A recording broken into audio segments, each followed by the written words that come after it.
Welcome to the Real Estate Marketing Podcast. Today I have with me Ash Arora. Ash is a young real estate agent building his business through premium and professional educational content on social media. His consistency and his results speak for themselves.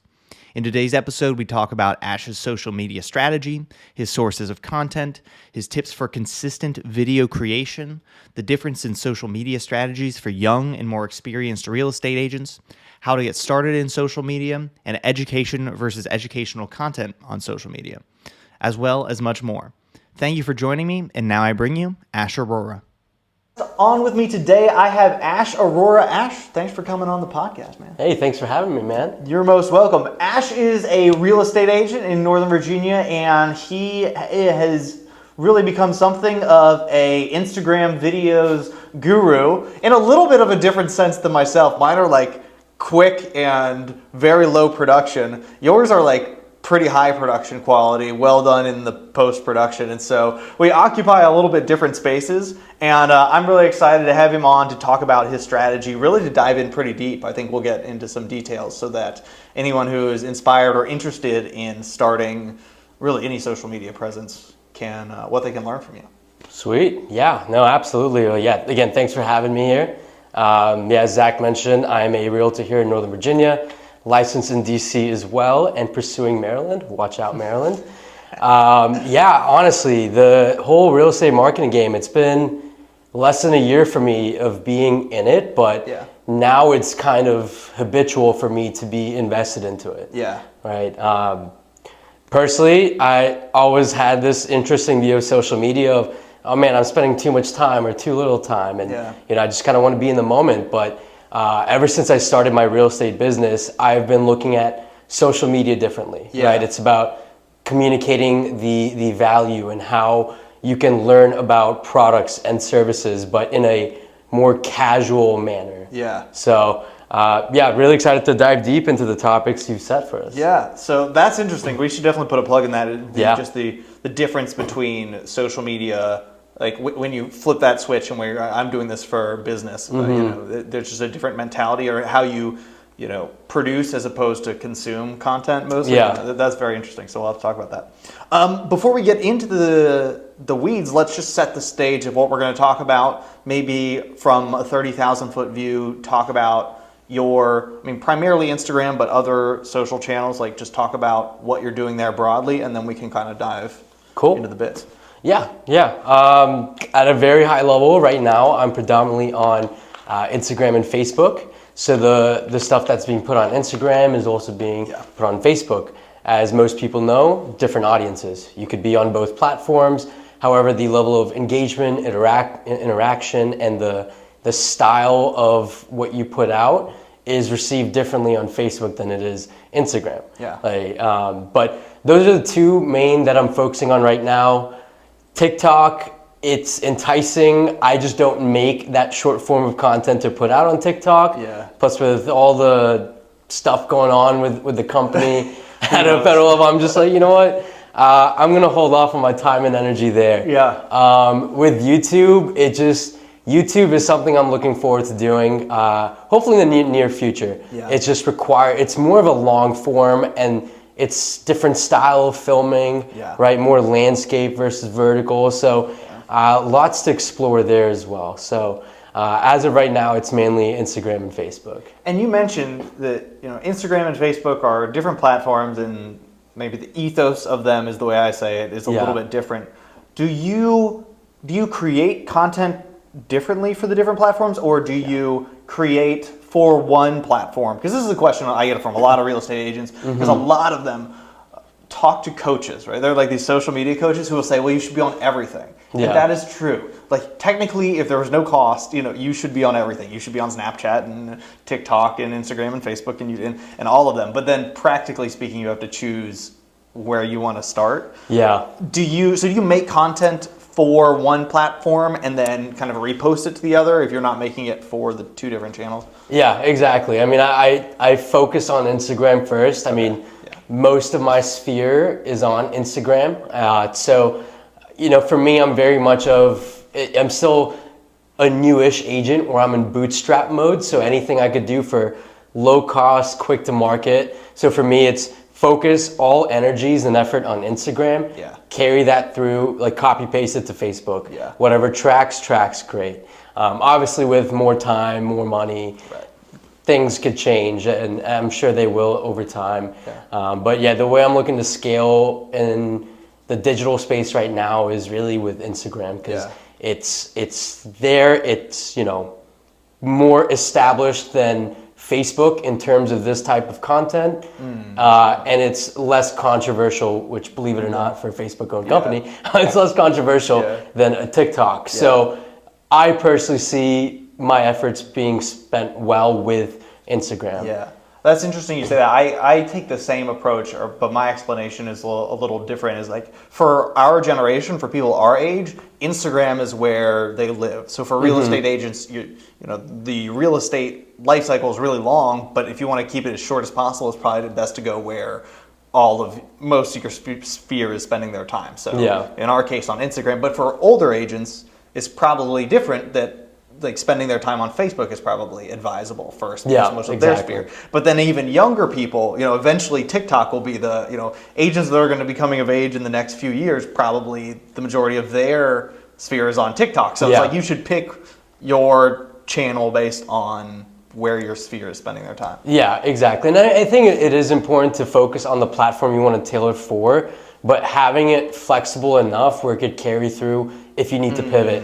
Like if Instagram were to shut down tomorrow, how many agents would have to scratch their head and say, crap, we need to start all over again, right? For TikTok, for me getting on TikTok, it would be a little bit tough, because, you know, most people like the 30 to 60 second. I'm a long-winded dude, you know. For me, I like to sometimes over-explain things. It could be annoying, but at the same time, you're getting all the detail. Yeah. And the beauty of having posts is you can revisit them. Yeah. Most people have the mindset that you watch it once, you're done. Yeah. But I want to create sort of that legacy that I can even go back to and say, if, you know, as you know, most of my stuff is educational. Yeah. If a home buyer comes to me and say, hey, I think I remember you talking about a contingency of sorts. Can you remind me what it's about? I was like, let me send you this video, less than a minute and a half.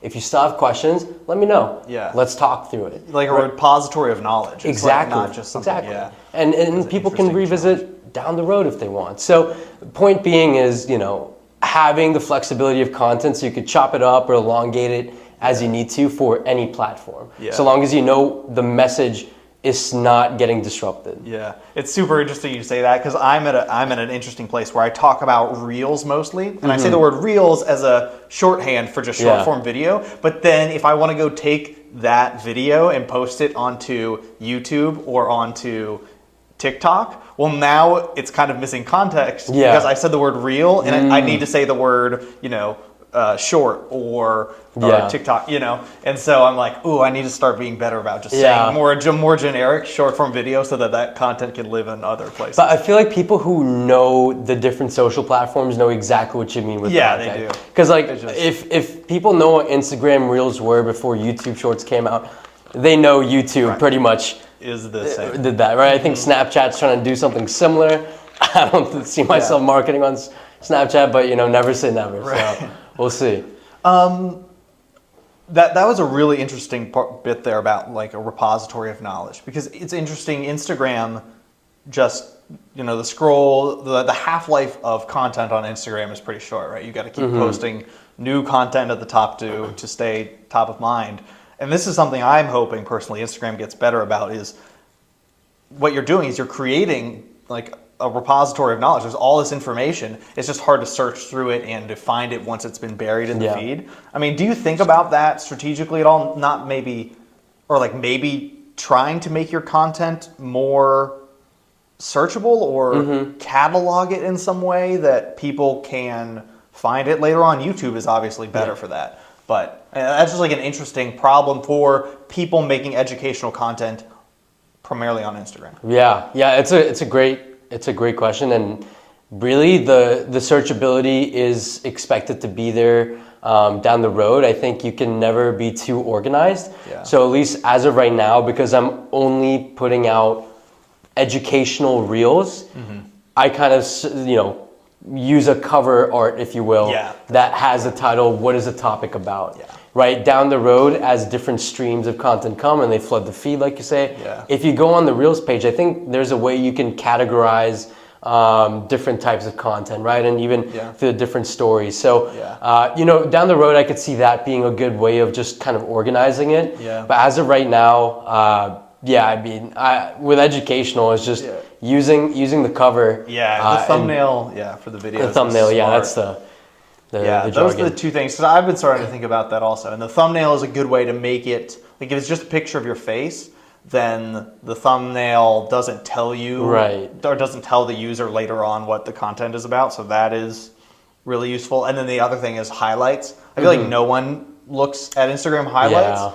That is a way though to kind of selectively catalog content, but it seems to be underused. Do you ever click on the highlights on Instagram? I actually do, yeah. Depending on the content too. I mean, it's because I market so much of real estate. I have, I guess, radiated realtors and lenders and all. So for those who are actually on top of their game, it's a good source of inspiration. Yeah. I mean, you get to see how they're really organizing the content, which is interesting. That is an interesting challenge. Great. Well, let's talk about what your content is exactly for the viewers. Because we kind of talked about what you did at a high level, but what kind of content are you making? What's your schedule for that? You're primarily on Instagram. What kind of content are you making? Yeah, so I make educational content. Now, education is a very broad domain there, but really it covers topics as of right now, which are more focused on buyers and first-time home buyers. Okay. My audience is predominantly first-time home buyers, so for them, dissecting what the world is outside of renting, there's a lot. Yeah. I remember when I jumped into the home search, there was jargon thrown out, there was different processes.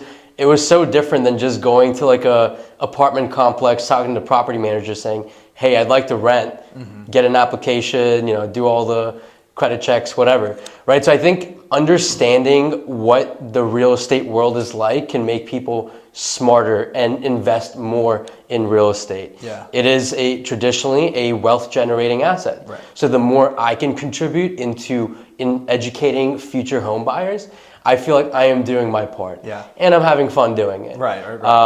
Now, I unlike other realtors, I'm not, pushing content out every day, 3 reels a day. I think they say post 3-4 times a week or something.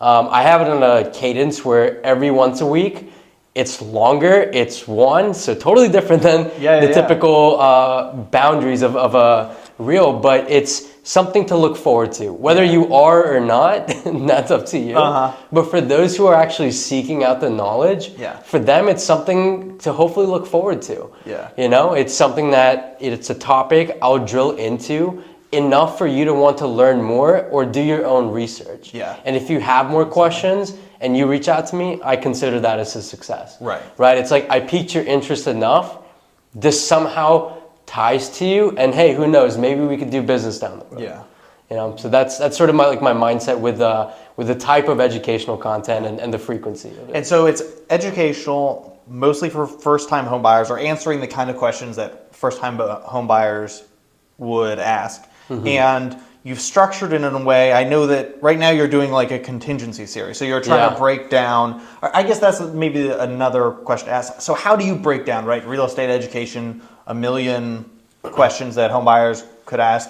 How do you come up with ideas for content, and how do you break them down into 1 to 2 minute long chunks? Yeah. So I think there's really three ways I really look at it. One is by experience, right?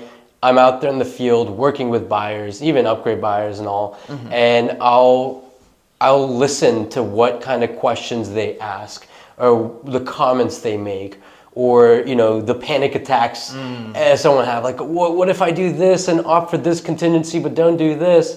What are my odds? So experience is a big one. The second one is really just from conversations with other people. So even if you're not looking, what are some of the questions you have? Why are you scared to get into the real estate market? There's a lot to it. What have you heard that you want to know? And then the third thing is really just, Google is our best friend, right? So Google you can identify certain words or keywords or phrases that people are searching up. Yeah. And if you look at what are the commonly asked questions, even outside of the DMV region, there's a lot of questions that as realtors we're like, oh yeah, we know. Title people, I mean, you know a lot of stuff within real estate. Lenders know a lot of stuff in real estate. But even some of the most simplest questions that we think are simple aren't so easy to comprehend. Sure. And no fault of the people, it's just, we live in our own world within real estate, and it's hard to take off the glasses sometimes and see what others are seeing. Yeah, or you've answered the question 30 times, so for you it's mundane and totally easy to understand. Yeah. But for a first-time home buyer, they've never asked it and never heard a good answer. So exactly. Yeah, you are useful. And how do you? So do you just journal all this stuff down? You just have brainstorming sessions, or you pull out a whiteboard and just go, or or you search Google? Like, how do you come up with these? Yeah, so really from after I've kind of identified the topic from one of the 3 pillars, right? From there, I just list it out on a spreadsheet, right? I have a tool I use called Smartsheet, awesome platform. Also, my day job. So, but really, I use that platform to kind of create a roadmap, right? Gotcha. And I like to plan months in advance, but keep it flexible enough where if something else comes up, I can easily prioritize. Yeah. I like to get my month recording ideally done in one go, minus the market updates, because that's you kind of have to see how the month went to relay relevant, timely information.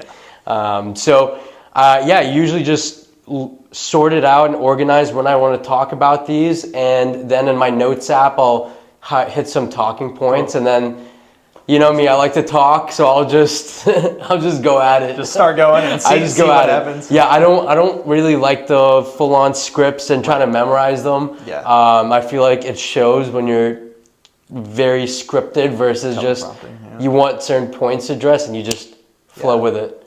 So you come up with an idea, and you said you're planning on. How far out are you planning? Or a few months. Okay. Yeah. And you're dropping a video a week, so you've got 12, 10 to 20 videos kind of somewhere in the production. Yeah, exactly. And educational, there's so much to real estate, but at the same time, I could talk about something that's nowhere near important for whoever the audience is.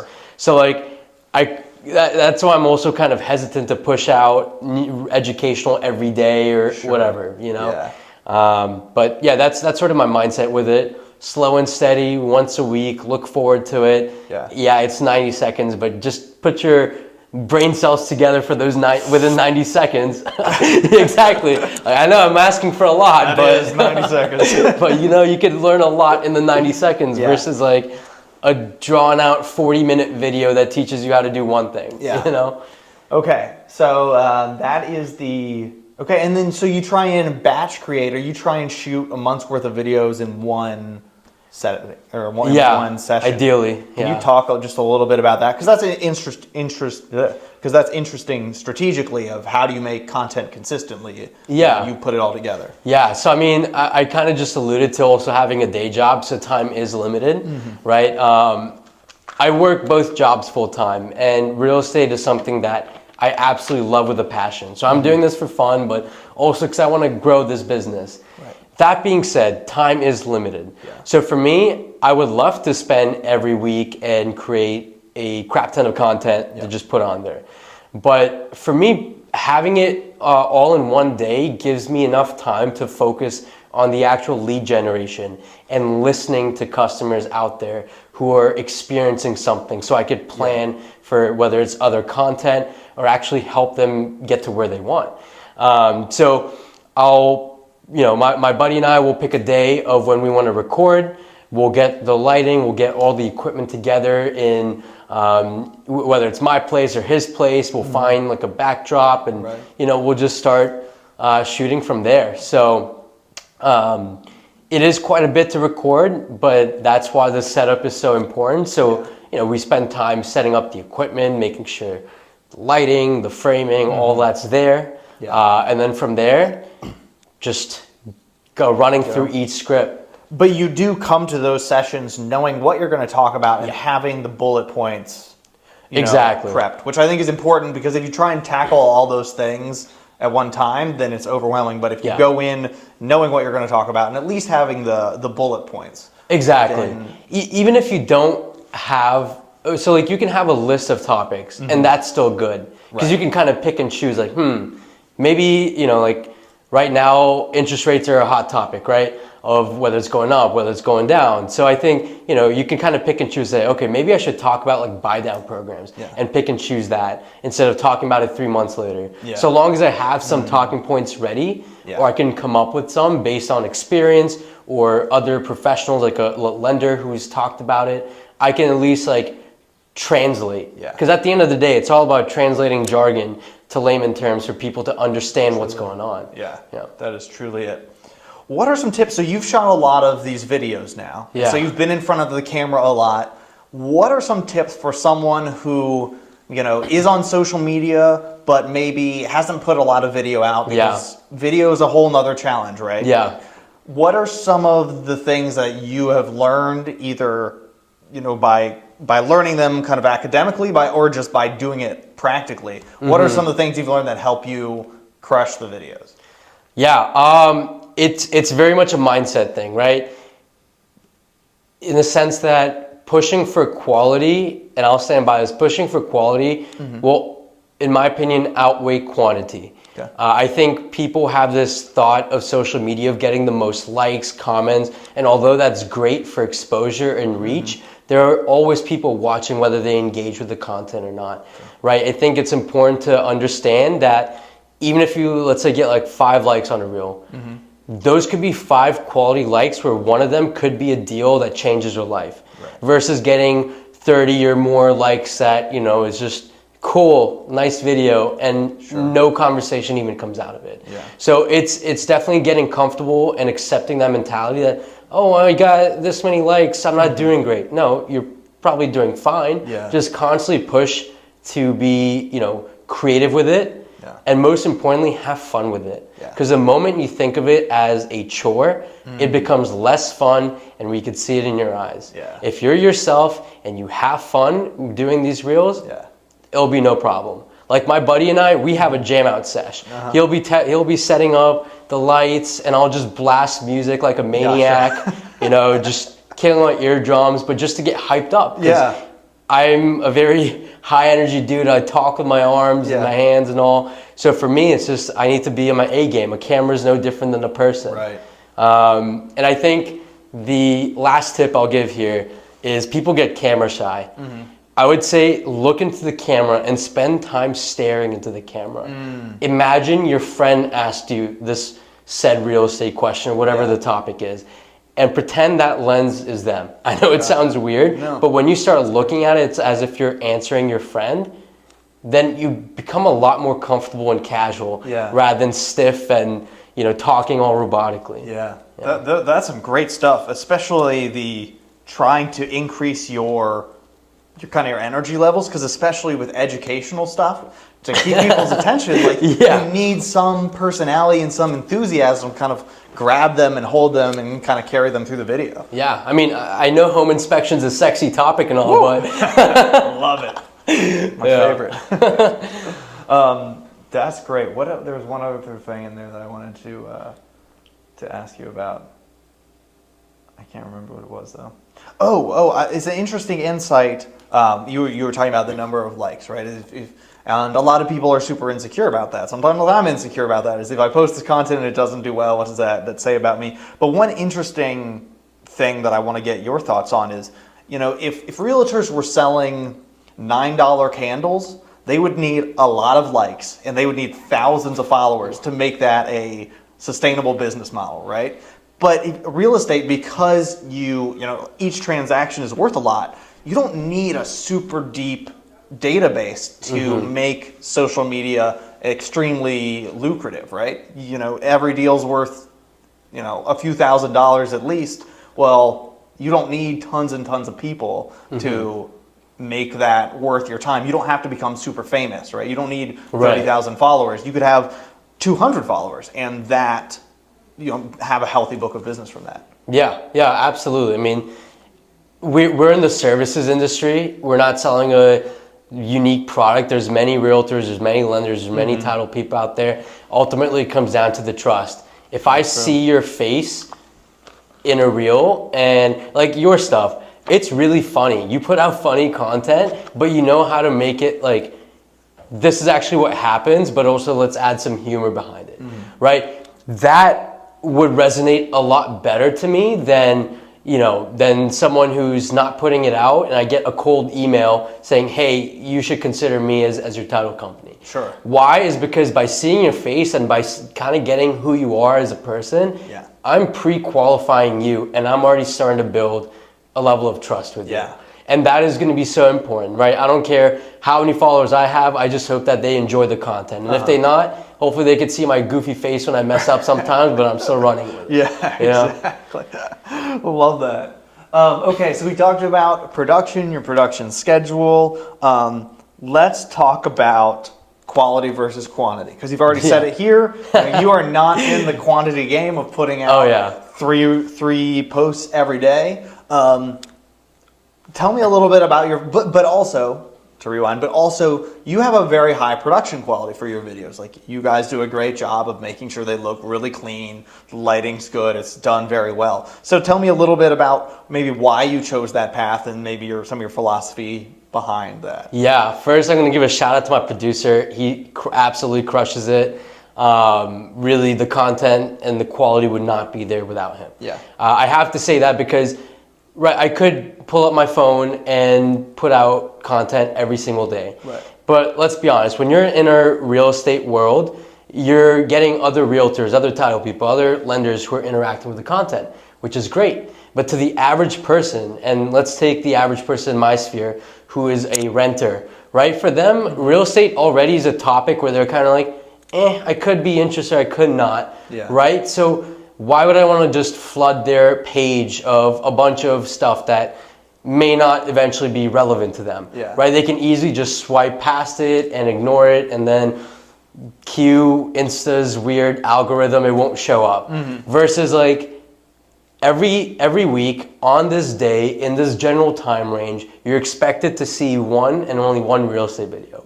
Everything else that's like on my stories, that's what I'm doing in my life, whether it's real estate related, which is most of the time it is, or it's like a random thing. That is what's bringing more of like the vlogging / here's my look into my life versus every post I make, I want it to be some form of quality, right? And that's where like the time spent into these videos, it's quite a bit. And that's why it's important for us to have fun with it, because at the end of the day, if others don't enjoy it, I know I'm enjoying it. So, it just want to be something that you're proud of doing and proud of looking back into. So the quality is far more important from my perspective versus just putting out lots of posts every day. Yeah, I mean, that's a really interesting perspective, is if you're trying to educate someone who probably is buying in the next 2 to 4 years, if you inundate them in 2 months and you kind of burn them out, they're like, I don't really want to do any more of this stuff, or don't want to hear any more of this stuff, then they've been overexposed, as it were, to your content, where you just want them to kind of get more of a slow drip over time, where they don't get annoyed. I mean, like, it will all pay out, right? Because I think for those who've been watching, they'll remember it. If it's good enough, they'll remember it. Versus like, I see a bunch of realtors who have like the text bubbles and then they'll like flip their hair and they're like, that's their video. It's like, cool. I mean, I kind of learned something, but I also kind of didn't. And it's not as memorable for me. Right? So for something like a big transaction like real estate, a big life decision, I want to remember all the points than just this person had like a trending song and looked good and now suddenly it's viral, you know? For me, it's more like, I'll take the lesser quantity, but more effort put in, because I think people see that effort being put in and as the output. Yeah, for sure. It's interesting. Your videos have more of this kind of a premiere feel to them. Of like, I appreciate that. Like on is it every Monday? It's every Thursday. Every Thursday, okay. yeah. Every Thursday, like the content drops, and it's like, Yeah. oh, okay, this is Ash's post, and there is something like unique to be said about that. It's like, and I won't see a lot of Ash the rest of the week, but I know this is going to come, and I know it's not going to be hit or miss. It's going to hit, and it's going to be there, and it's going to be good. Thank you. I appreciate that. Yeah, I mean, it's the time being spent. Hopefully people like you are also understanding that it does take effort, and it's more so like you got something out of it, but also thought it was cool. Because I think we're kind of living the time where almost everyone has seen a Selling Sunset or something on HGTV and are kind of inspired by that. And I'm not gonna lie, I mean, I've seen those. Those are cool. They're fun. They have its humor. But I definitely want to give it more of that regal feel where it's like, it's a real estate topic, but it kind of gives you the whoa. I need to actually stop and listen to this message. Yeah, it's a really interesting position. Also, it kind of sets you up as an authority on any topic, right? Like you can make lower quality or lower effort reels, which I don't think are always bad, but in this particular scenario, you are positioning yourself as a real authority where if it's one of those really easy text bubble things, when you listen to your videos, you know what you're talking about, you've planned your points, it comes off very confident, it's very comprehensive, and so you're delivering a lot of value over 90 seconds. People have to listen, but it really does, it comes off as authoritative, which I think is great. That being said, though, I don't want to dismiss the short form, low effort, because especially when ramping up and, for people who are wanting to get started, do what you need to get on, right? Because getting on the map and having points on the board is more important than no points, but getting stuck in thought paralysis or thinking you need like a $6,000 camera and all this extra equipment, like you really don't. We have these beautiful thing called iPhones, and if you're not on an iPhone, please reevaluate your decision. But we have quality cameras in these devices that we carry with us all day long. So, something like a simple ring light and a phone, you can get going. I think the importance is, iterate to get to that quality view. Because mine sure wasn't like top-notch quality right off the get-go.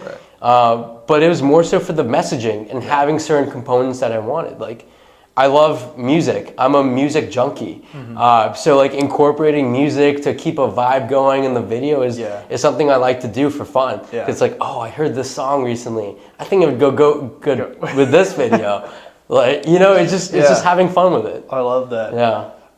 Let's talk education versus entertainment. Okay. It's like interesting. When I do my coaching classes, I talk about this because they have different strengths and different weaknesses, and your channel is almost exclusively all education right now, which is really interesting. This is a fun conversation for me because we kind of occupy different spectrums. I am more low effort, high volume. You're like higher effort per reel, lower volume. And I also started exclusively entertainment. It was just really cheap, easy, trending audio reels, where now I've kind of like moved more to the middle where I'm trying to play more in the middle space. And you have started almost exclusively in education. So it's really fun to think about these polar opposites. How do you think about that duality of education versus entertainment? Maybe what do you think their respective strengths are, and where is your channel going?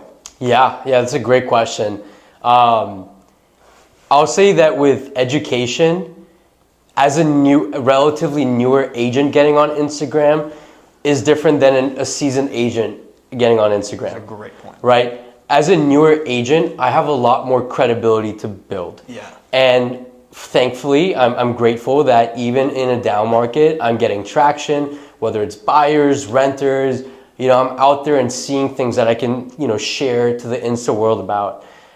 So I think there's a lot of importance in education just from a credibility perspective, but also going back to the repository, right? I'm a busy guy, you're a busy guy. Sometimes if someone asks you a question of things you talked about, right, it's easier to share a reel with them, especially if you're following each other on Instagram, and say, here's a quick download of it. if you still want to talk, let's hop on a call later and we'll talk about this more in detail, right? Come prepared with questions. It's kind of the expectation I'm setting on my clients and future clients of, I don't expect you to know it all, but if you ask questions, just know there is resources available, right? It's like signing up with a bank. You have your resource center, but you can also do the actual banking component. Right.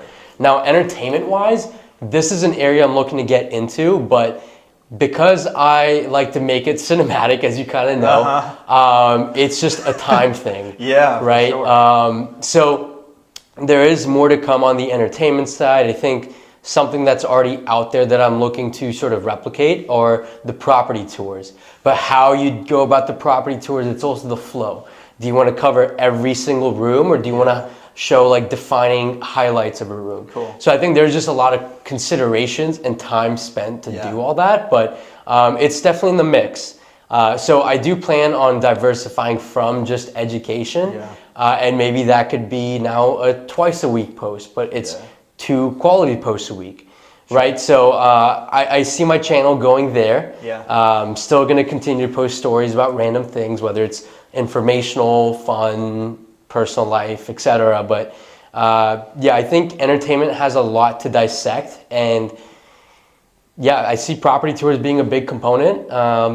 Cool. And I mean, that is such a great insight that I actually have not thought about, but I'm going to take with me forever is, depending where you are in your real estate career, your channel needs to be positioned appropriately. It's like, you're super right. You have a lot to prove, and you need to demonstrate your knowledge. Whereas an agent that's been in the game for 20 years, they can kind of rely on just the presumed knowledge that they have. So that is super insightful. The other interesting point that I'd love your take on for real estate agents is often when they start creating entertaining content, it is content that entertains real estate agents, right? They talk about inside jokes for real estate agents, which is interesting. I mean, definitely that content isn't bad, but if you're thinking strategically, who is that for, and who are you trying to get to tune into your channel and pay more attention, interact with your stuff? Because if you're looking to